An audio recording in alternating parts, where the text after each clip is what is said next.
மயிலாடுதுறை அருகே ஓய்வு பெற்ற தமிழாசிரியர் வீட்டில் புகுந்து கத்தி முனையில் மிரட்டி பணம் பறித்த மூவர் போலீசில் சிக்கினர். படிக்கும் வயதில் கொள்ளையில் ஈடுபட்ட குட்டி தாதாக்கள் சிக்கியது எப்படி?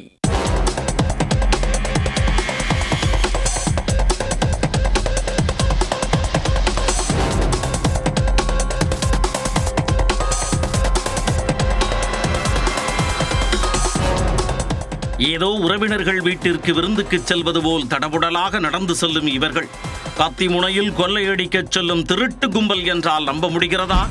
சர்வசாதாரணமாக வீடு புகுந்து கொள்ளையடித்துவிட்டு பதற்றமே இன்றி தப்பிச் செல்லும் இவர்கள் மீது போலீசார் எடுக்கப் போகும் நடவடிக்கை என்ன?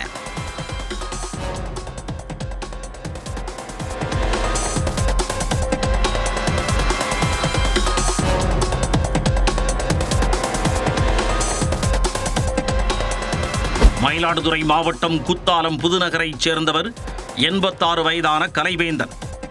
ஓய்வு பெற்ற தமிழாசிரியரான இவர் 100க்கு மேற்பட்ட தமிழ் நூல்களை எழுதியுள்ளார்.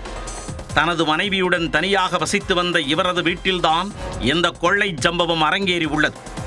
கடந்த 7ஆம் தேதி பட்டப்பகலில் மர்ம நபர்கள் சிலர் முகத்தில் மாஸ்க் அணிந்தபடி ஆசிரியரின் வீட்டிற்குள் சென்றனர்.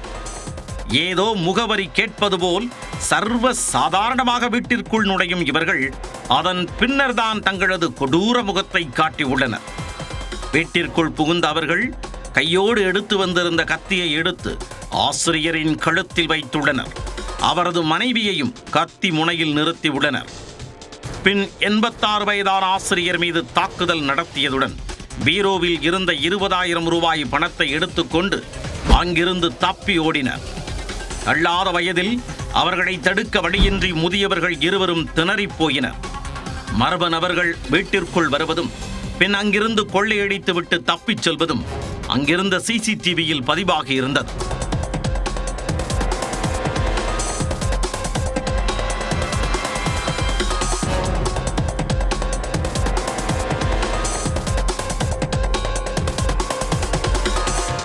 இச்சம்பவம் குறித்து ஆசிரியர் கலைவேந்தன் அளித்த புகாரின் பேரில் குத்தாலம் போலீசார் வழக்கு பதிந்து தேடுதல் வேட்டையில் இறங்கினர். சிசிடிவி காட்சிகளை ஆய்வு செய்ததில் கொள்ளை கும்பலின் அடையாளம் தெரிய வந்தது. அடுத்த சில மணி நேரங்களில் கொள்ளையடித்துச் சென்ற மூவரையும் தட்டி தூக்கினர். பஞ்சுக்கார செட்டி தெருவைச் சேர்ந்த விக்னேஷ் மற்றும் 2 சிறார்கள் என 3 பேரை கைது செய்தனர்.